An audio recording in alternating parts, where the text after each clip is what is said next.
Ladies and gentlemen, welcome aboard the Wright Flyer. This is your captain speaking, and I'd like to take this opportunity to thank you for choosing to fly the friendly airwaves with us here at Radio Aviation Excellence, the Wright Flyer. Again, this is your captain, Randy Wright speaking. Welcome aboard. Let's go ahead and delve into a topic that I've been wanting to discuss, particularly since I've seen some of the scenes that were happening there in the Senate chamber when good old Papa Doc Fauci was there spinning his narrative.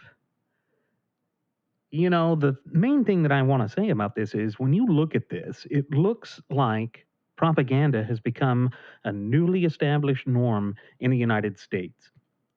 The reason I say this is when we look at the way the left has handled this entire coof epidemic from the very beginning, it has always been about power, manipulation, corruption, and control. And one of the greatest examples of this is the narrative with respect to the Wuhan Virology Lab there in Wuhan, China, where the COOF originated. The news would sit there time and again, attempting to obfuscate the truth, attempting to bamboozle us, telling us that, oh, we were probably racist, even if we sat there and had any suggestion that the virus could have been man made or manipulated or that it could have been some sort of bio weapon. That was considered bad. And you were considered bad if you said that. That was the narrative that they doubled down on. Of course, why would they double down on that narrative? Firstly, it played into their identity politics game. That's the game they've been wanting to play this entire time for several years. It allowed them to create this divide and conquer atmosphere that had been so prevalent, particularly with those who didn't want to mask up because they viewed that as a violation of their rights. And they saw it as a way to demonize those who disagreed with the mainstream narrative. And of course, we saw that with how they would sit there and say that you were a science denier. If you didn't just trust everything the CDC said, if you didn't just trust everything that Papa Doc Fauci said, then you were a danger. You were a fool. You were somebody who was just making it so unbearable to live in the United States, or indeed in the entire world. And they did this again because it would allow them to gain more control. Have you noticed that everything they've done throughout this entire 2 year period, or approximate 2 year period, has been about expanding the power and influence of government? The ability of government to intrude upon the daily facets of our lives has clearly been what they have been doubling down on.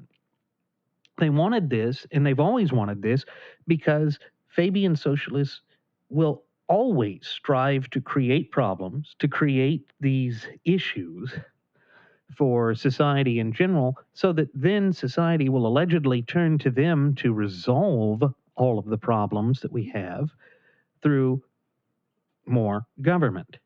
And it's an endless cycle. It's an endless cycle. We saw it with Social Security. We saw it with Medicare, Medicaid.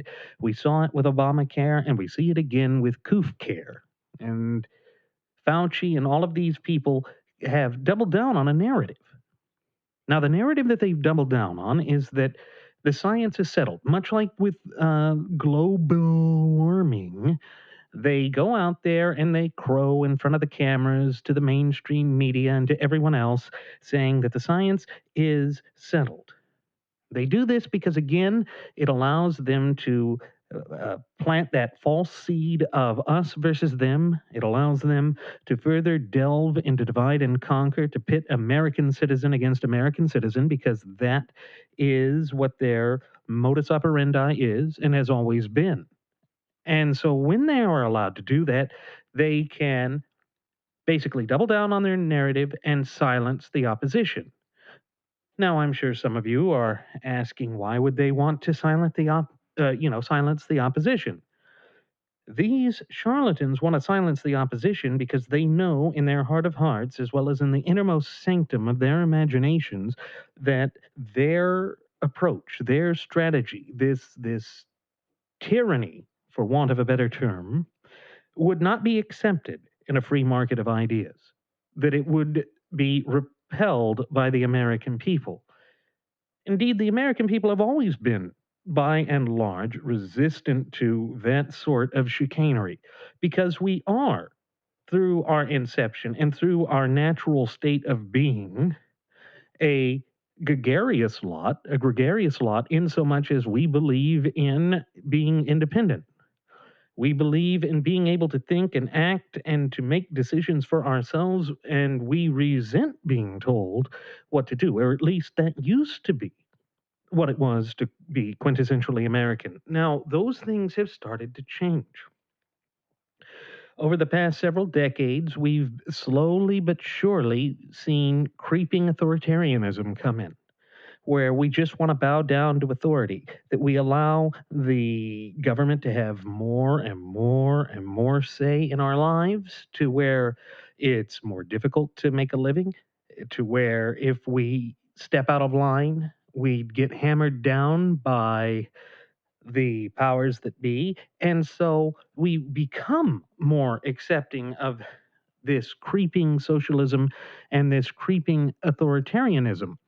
But if we're not careful, it really does run the risk of losing our country. And when I say losing our country, I mean that our fundamental and inalienable God given rights, liberties, privileges, and immunities are going to be on the chopping block. They have been throughout this entire pandemic. And that's exactly what the mainstream media's wanted. That's exactly what the frothing at the mouth Fabian socialist leftists have wanted. And it's what the Faucis have wanted. And this is why their narrative keeps moving the goalpost time and time again, because they don't want to accept accountability. Accepting accountability means that they would have to admit to the greater public at large that they were wrong about something, that they were lying about something. But, ladies and gentlemen, that's what they have been doing this entire time. They have been lying to you because they suspect that you won't remember the things they've said and the actions they've taken and the bovine excrement that they've spilled on the floor and have told you that it's, perfume. They expect you to forget. And we've seen that, particularly this week with the changing narrative that they've had on whether or not COOF was a man made virus released from that Wuhan virology lab. It's cute in a way, but it's not, because of all of the drastic impacts that this has, the serious impacts that this will have upon our daily lives.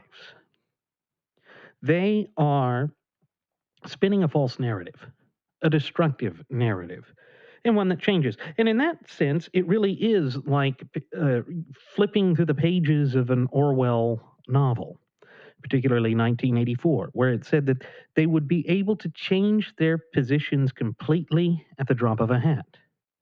They do this again to keep us dumbed down, to keep us groping in the dark, blindly looking for solutions, like they have with just trust the CDC. Oh, you can't say this. We'll silence you if you say that. And then what does it result in? It results in the narrative changing. It results in them going back and revising certain fact checks that they've done in an attempt to memory hole the fact that they were wrong. And if you question it, they rinse and repeat this tactic. And what do I mean by that? When I say that they rinse and repeat this tactic, it means that if you question it, again, they go back through that rinse cycle, for want of a better term, where they basically tell the public that you're crazy. They campaign to have you deplatformed from the various platforms that are out there. And then they champion themselves, pat themselves on the back, and claim that they've done good things. Why? It's insanity, but it's again part of their manipulation. It's classic gaslighting. They want you to believe that you're crazy, that you're the one that's in the wrong, that you're alone, that you're isolated, that your approach is deplorable, that you are the key to the problem. And that's why they basically assume an increasingly shrill, an increasingly radical position, and then pretend like you're the radical. That's the game of their deflection. That's the game of them playing twisted musical chairs where they will always move the goalposts, thereby ensuring that they are right. And see, being right to them is more important than anything else. That's why they can lie. That's why they can continue to support people like Chris and Andrew Cuomo until finally it gets to be a bit too much. But I guarantee you that at some point in the future, those two are going to find a way to weasel their way back into the public sphere one way or another. Because that's just the way the Democrats are. But at the same time, we have Fauci and the unelected bureaucrats sitting there pretending like it's a political witch hunt against them when Rand Paul is sitting there on the Senate floor trying to force him being Dr.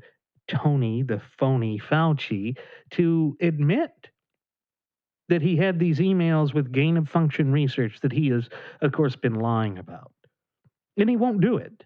Remember, this is the Tony phony Fauci that sat there and said that he was a science. How could you question him? He is the science. He is the science. That's the kind of nonsense that exists out there. And it's it's quite staggering in point of fact just how bad they are. And Fauci is the absolute worst about this. Fauci is the worst because he pretended like he is doing something, that his approach is good, that he is forwarding science for us, but nothing could be further from the truth. The man is just nuts. But that goes to a greater point. The greater point is that the frothing at the mouth Fabian socialist leftists are turning to science as a form of religion, and it's a propaganda vision.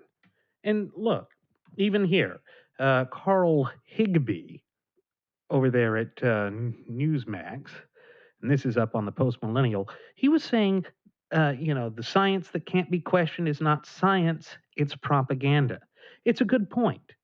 It's a very good point. It's a point that needs to be made because what these people have been doing this entire time is trying to do the logic fallacy of an appeal to authority. And the appeal to authority that they're doing is that the science is settled. If you speak out against the science, then you are a charlatan. Well, truth be told, ladies and gentlemen, what is that if it's not a New Age witch hunt? It's a religion.